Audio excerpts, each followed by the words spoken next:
anatomy of critical thinking, we're going to talk about having the courage to accept your imperfections with grace. That last part is key. No one's perfect, not even close. But going back to the earlier session with be careful what you believe in, a lot of people damn themselves over things that are very trivial. Take this is going to be different than the other videos. We're going to start off at the top. Let's just take something such as appearance. What you're born with is usually what you get. To a level of income, you can customize yourself to a degree. But for 99% of the folks out there, what you have is what you're going to get. And many people compare and contrast themselves based on the looks of others or the expectations of others. Now, I'm just a regular dude. I don't consider myself like handsome or graceful or very extraordinary in looks. Just a regular dude. I would say I have a build that's bigger than most guys, you know, lifting weights and stuff. But I've been able to date many very nice looking women simply because I believed in myself. I mean, seriously. You know, I was like 320 pounds dating a woman that was 138 pounds. And I mean, it was just confidence. Now, thank God I lost that weight. I'm not saying that's healthy. It was a problem. You know, blood pressure was starting to go up. I was having all kind of issues. And I lost damn near 90 pounds. Damn. Wow. That was a long while. That was a long time ago. But anyway, the deal is you have to believe in yourself. And I'm going to tell you how I did it in that regard and just walk you through the process. Often we lie to ourselves. We tell ourselves very tall tales.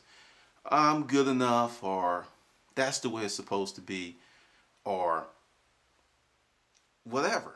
And it's a lie. When you tell yourself that one time, that doesn't do any damage. But when you say it frequently over a period of days, weeks, months, or years, or in some cases decades, it starts to etch itself in your brain, and your subconscious mind makes it possible. So you have to be very, very careful, and you have to monitor what goes in there. And I'm going to tell you who helped me conquer this, and it was very early in life. A guy by the name of Tracy Smith. He looked like a sleigh stack. I don't know if you know of that show, The Land of the Lost, like the sleigh stack. I mean, dude looked like he was just, very dark complexion. He was slim. He was very much not an attractive guy.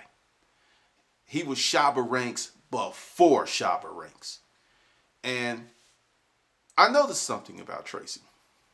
Tracy was a pussy hound. And there were many women who knew what Tracy was about. And there were many women who slept with Tracy.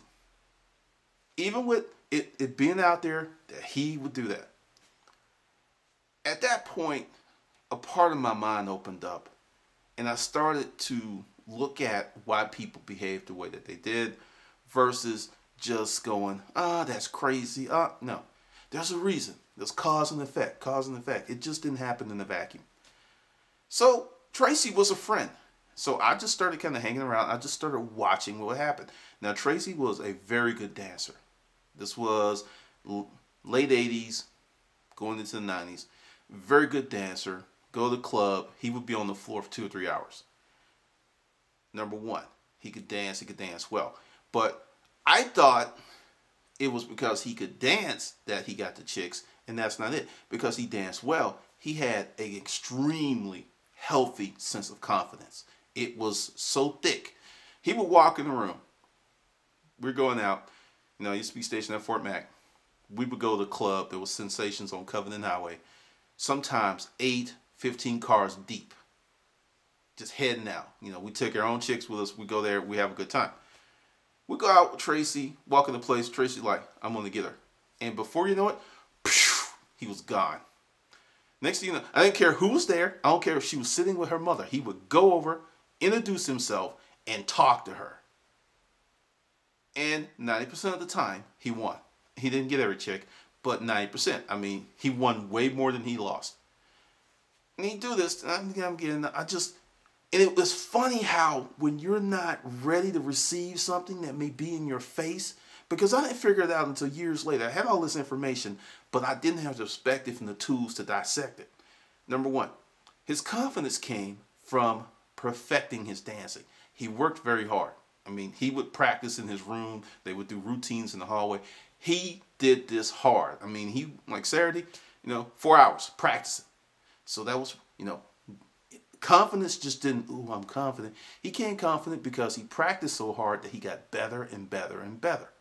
Number two, he told me this. He said, I know I'm ugly, but it doesn't matter. He said this. Now, let's go back to what I said in the beginning. Accepting yourself with grace. Tracy knew he was not the most attractive man in the world. He knew this. But he didn't let that tether him from going and landing some of the baddest women on the planet on a routine basis. So let's dissect it. He, at some point in his life, consciously, unconsciously, he decided that, hey, I am not the most attractive guy, but I'm still a good guy. He made a decision. He has some, and there's more about him that is even larger than that.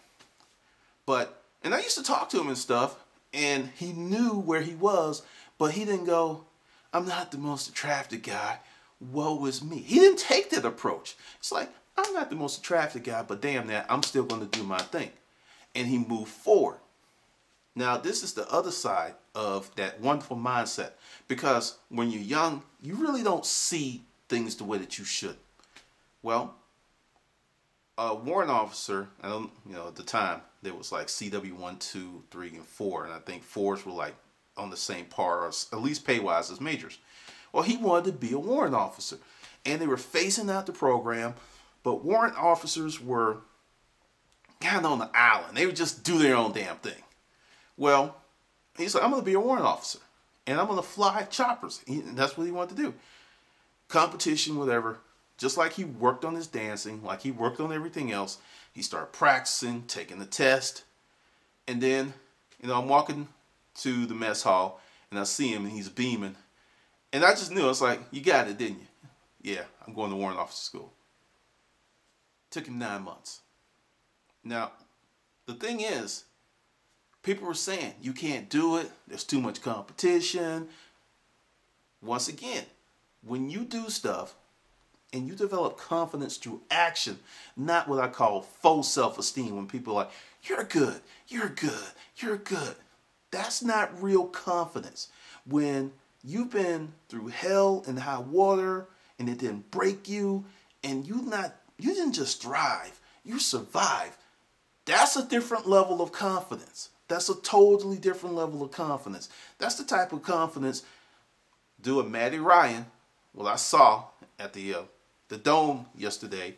You're on your own 1-yard line, and you launch off a 60-yard bomb. That's confidence. You just don't do those things if you don't think you can. Doesn't mean it's always going to work out, but with confidence, it will work out more often than not. Now, accepting yourself with grace does not mean that you should not work to improve yourself. That is not the message I want to send to you. Accepting yourself with grace is saying openly, honestly, I have these deficiencies. But that doesn't make me a bad person. It doesn't make me unworthy. It doesn't make me undeserving of the things I want in life. Because a lot of people have what I call two-dimensional thinking. I am this, therefore I deserve this. That's it. There's nothing else in there. When really, you should have 5-dimensional thinking. I'm this, but I can do this. And there's the cosmos, and there's luck, and there's this. There's so many variables that go into what makes your life successful. But if you're with, I am this, I deserve this, that's what you're going to get. Give you another example. If you're one of my Facebook friends, you'll notice you don't see any crazy stuff on my wall about relationships, because One of the things that I discovered about relationships, you get the relationship that you're able to handle. Notice what I said. You get the relationship that you're able to handle. Now, it's just not a romantic relationship. It could be a peer relationship. It could be a work relationship. When you improve yourself and develop yourself to handle more, you'll get more.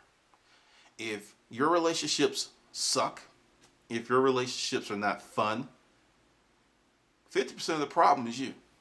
And even and larger, a greater part of that 50% is you haven't really made a decision on what you're really going to take and what you're not going to. And I'm not talking about, oh, I'm not ever going to let anyone cheat on me, or I'm a woman with a degree, I'm not going to date a man that is just crap right there. What I'm talking about, you must know how you want your heart to be treated.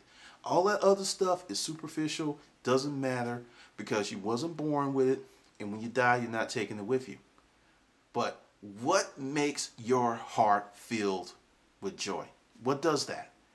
And once you figure that out and then say, these are the people who are going to enter my life that bring me that feeling of joy, you'll notice a lot of people will leave and new people that are more appropriate will come in. But that comes from accepting yourself with grace, because the thing is, you just can't be down on yourself all the time. I know it sounds strange because, I cuss people out and I say, fuck you on YouTube. But what I'm talking about is your internal dialogue. I'll give you a few examples. Like I said, I lost a lot of weight. Say you're fat. Let's just call it fat. Let's not say you're heavy bone. Let's not say you're extra large or you're thick. No, let's just say you look in the mirror and go, I'm fat. That's not damning. That's not evil. That's not wrong. But what a lot of people do, I'm fat, and the reason my life sucks is because I'm fat. Or the reason people treat me this way is because I'm fat. No. You're fat and you treat yourself a certain way. And that's why other people follow suit. Because I want you to think about it. Just sit back and think about some people in your life or that you know or that you work with who were large, but they dressed well. They treated themselves well, and they carried themselves with a certain level of confidence. They didn't get that treatment. They didn't get that treatment because what you put out is what you're going to get back in on a certain vector. And then, certain things that just happen you have no control over. But with building yourself, there's a certain process. You have to be honest. You have to be bluntly honest. You just do with yourself. Because once you can be bluntly honest with yourself and have a level of grace where you're not destroyed, you feel guilty, or you have a bunch of shame, then you can improve at a faster clip. Because one of the reasons that people can't make improvement in their lives is they're weighed down by all this baggage of shame, doubt, low self-esteem. There's all this stuff that comes with not accepting yourself. Because, like I said, I'm a mess, okay? I'm a mess because I'll do things. And I'm not risk averse as I used to think. I think going through the speech pathology for 6 years, I got used to having to work on myself, and I had great teachers in that regard. And I think I carry that, well, that's a lie. I know I carry that with other endeavors because let's just say, like my dating preferences. I date anything under the sun. If I like a woman and she's attractive, I will step to her. Not black, not green, not blue, not whatever. And some of my friends were like, you're going to do that, but you don't know if she likes black guys. I was like, that ain't even in my head. And I've never run into that problem in, 25 years. My dating life. Well, actually, 25 years. Never run into that problem. The thing is, when you are comfortable with you in turn make other people comfortable with you. When you're all wound up and uptight and just, that emanates from your body. That just comes all the way across. Because, like I said, I'm using dating situations, but let's go to the workplace. Have you ever worked with that person? Everybody hates me. Everyone's mean to me. People don't like me. They're just freaking miserable. they're going through this process where they've not accepted themselves. Because when you accept yourself, it's very easy to accept others. When you accept your flaws, you can accept the flaws of others. But when you cannot accept your stuff, like, let's talk about heterosexuality and homosexuality. One of the biggest reasons that people can't deal with homosexuality is they haven't dealt with heterosexuality. So it's like you haven't dealt with your own stuff, and then there's this other brand new stuff, and you're like, I'm still trying to deal with this. That's one of the biggest reasons, because people don't want to talk about certain things. People don't want to be open. If you noticed, I've talked about a lot of taboo subjects on the channel, because in buying storage auction units, America lays bare its soul. I saw stuff that made my hair stand up and hop off and run away in units, because I'm like, you can't just all these images, all this stuff, and just this huge reservoir of knowledge of the behavior of my fellow human beings. It was a trip. It was just like, whoa, I didn't even know that existed. I didn't know people did that. I mean, I bought units, open it up, go through the paper. There's people having orgies and stuff, and there is Bob and Jane, Joe, and regular Americans smiling, and they're right in the middle of the pool of queering flesh. It's like, okay, this is new. But with you, this is what you have to do. And yes, this is an exercise. This week's going to be kind of intense. I'm really fond of saying this, and you're going to hear it a lot, because one of the reasons that people can't focus, and actually on Sunday morning, that show that comes on television every Sunday, they talked about social media, cell phones, and how intrusive they are. I've actually left my phone home all day, and I was out, and I was just like, I'll get to it. That's what they make voicemail for. I would tell people, and they would freak out. You left your phone home? How are you going to make it? What if someone calls? What are you missing? Get home. Yes, I miss calls, miss stuff, and I just answer them in the world and in. So you're going to go into your room. Hopefully you have a little place. Cell phone doesn't come with you. Keep it out. Turn it off. Turn it over. Do whatever you need to do. Don't, that's why I say sheet of paper, because if you're on a computer, X out of Facebook, YouTube, Twitter, get rid of all that stuff. And before you start writing, take 5 minutes to calm your mind. Just calm your mind. All right?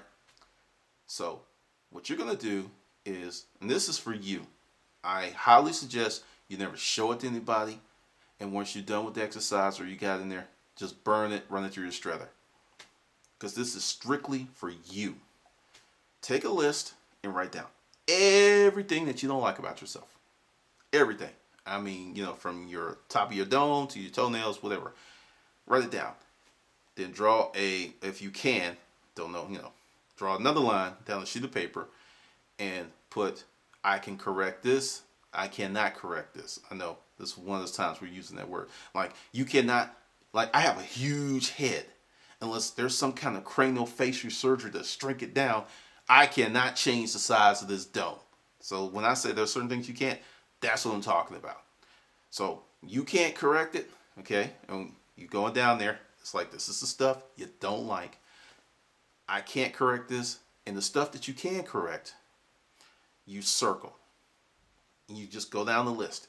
Then when you get to the end of the list, you're just like, this is me. I accept me. I am happy with me. The things that I can change, the things that I can improve, I will start working on today. Forgive yourself and move on. Because these things are never going to change. Might as well start getting real happy with that. And then do a Tracy Smith. Accentuate and work hard on the things that you can manage and change. Because I learned so much from that dude, and I don't even think he knew he was teaching me stuff. I don't even know if I was like, because I would just sit back and I would just watch him work. Work hard. Never give up. Practice hard. Focus, focus, focus. Put your head down and go. I mean, seriously, when we would be, because, back in the day, guys used to hang out differently than guys. And when we go out, we walk in a place, Tracy like put his head down and walk straight over. He would just go up to her, start talking. I've heard part of his game, which was simple as, hey, I'm Tracy. Bam. That was it, and he was in. Or, he would say some stuff. He would just go ahead. And then something else too. When you do something that's challenging, and I think it's more challenging today than ever before, because I grew up in the era where people will teach you how to introduce yourself to folks. Like, you don't walk in a room and don't introduce yourself to people. Now, it's common, even in a professional environment. People will do that. And you're just in there like, he just walked in and sat down, then said hello. The art of conversation is gone. The art of manners, gone. And there's an opportunity in there for you. If you develop those skills, you will make yourself exceptional in the mediocre world. Just learn how to introduce yourself and to have conversations with strangers. If you can do that, it will take you so far. I mean, seriously. I just go up and chat with people. Simple stuff. It doesn't take much. Like a little while ago, I was in Target and I had my Wheaties shirt on from an earlier video. And there was this chick. She was like, I like your shirt. And I was like, I like your ass, right? And she's like, oh my word. Yes, I got her number. Just like that. But that's not the core of the focus of this video. Me and my slutty ways. But what is, you have to put yourself out there. None of this change, none of this stuff is going to really happen with you just, it's not going to happen. It's not going to happen. So that's the deal. Take your list, write down everything. And once you go through that process and you circle the things, and the things that you circle, you transfer that to another sheet of paper. That's your action list. Things for you to work on yourself. Like when I went through this, I had to lose the weight because, I'll be honest, when you like gain a lot of weight real quick, you start making excuses because, you look in the mirror and you don't really want to look in the mirror. You like, yeah, ain't that bad. Yes, it is. Yes, it is that bad. I was lying to myself. Then I went home one night and I went up the flight of stairs and I passed by a mirror and my head was just, sweat everywhere. I'm breathing hard. And I just looked in the mirror. It is that bad. It really is. And the next day I started working on losing weight because I wasn't taking care of myself. I was eating the wrong thing for breakfast, the wrong thing for lunch and dinner, and snacking on the wrong thing throughout the day. It's no wonder I wasn't as big as a Toyota. And I didn't lose the weight like really quick. It took a year and then I plateaued and it took another year to get to where I'm at now. Yeah, I know, it's crazy. Because there's been like there's 2 episodes, but I never, that was the first time I like crossed that 300 barrier and it scared the shit out of me. Because at that point, you are in the fat and sloppy. Yeah, I'm talking about me. The fat and sloppy, you can't buy regular clothes in the department store. You can't. At the time, I wasn't, but it was still depressing because most of the clothes that were pulling out of units were regular size clothes. But I was honest with myself and I created an action plan. And I was like, I'm tired of being fat. I'm tired of my clothes. I mean, this shirt, I couldn't have got this shirt on at that size. It will have never happened. And I came up with the action plan. So the stuff that you circle, you transfer it to another sheet of paper. Then you don't immediately come up with a plan over a period of days because you have to reflect on this. Because none of this stuff is like overnight. You can make more progress by being focused and doing one thing at a time than a person in a year. But there's, you got to get it together. So the stuff that's circled, action plan for each thing. Then another sheet of paper, you rank it. What's number 1? Bam, number 1, that's what you're going to work on. And try to work on number 1 until you get it done if you can. Like say, number 1 is you want to lose 50 pounds. Okay, you're going to have to work on other stuff because you just cannot solely focus on that. But say number 1 is you want to save $5,000. Okay, bam, you can work on that, and which means you're just going to curtail your spending or you're going to increase your earnings. There's certain things. But, try to devote a healthy amount of energy to that activity to get it done. And you'll notice the results. Now, with this course, we're going to jump into some other stuff because this right here is, I think, a good foundation on the aspect of courage. Because one of the reasons that I talked about courage, and it's number one, courage is the root of all success, in my opinion. Because if you don't have courage to move forward, you don't have courage to take action, you don't have courage to believe in yourself, you don't have courage to accept yourself the way you are, it becomes very hard to do the other stuff that I'm going to bring to you in future videos. It becomes really, really hard. You just can't do it because you don't have the courage. And if you're at this point, and there are people that have put up their Fiverr ads, and there are people who are making money already. Some people haven't, you know, and we're going to work on that because I'm not going to speak too much on that because the Fiverr video is coming out tomorrow. But this is the foundation. Getting your courage, getting your internal house together. Because I used to be guilty of seeking happiness, fulfillment out there and out there.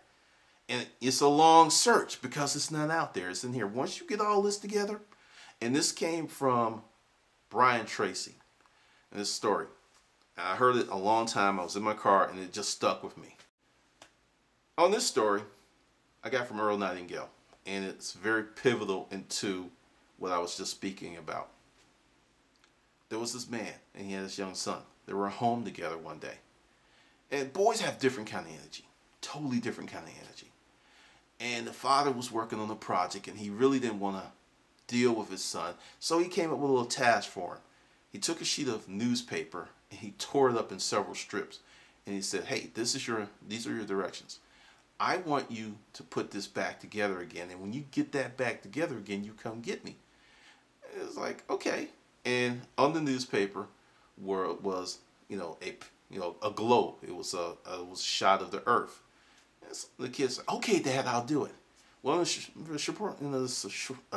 in a surprisingly short period of time, the boy comes back. Dad, I'm done. And the father's like, what? And he goes back, and it's taped together, and pretty crude, but very good for someone at such a young age.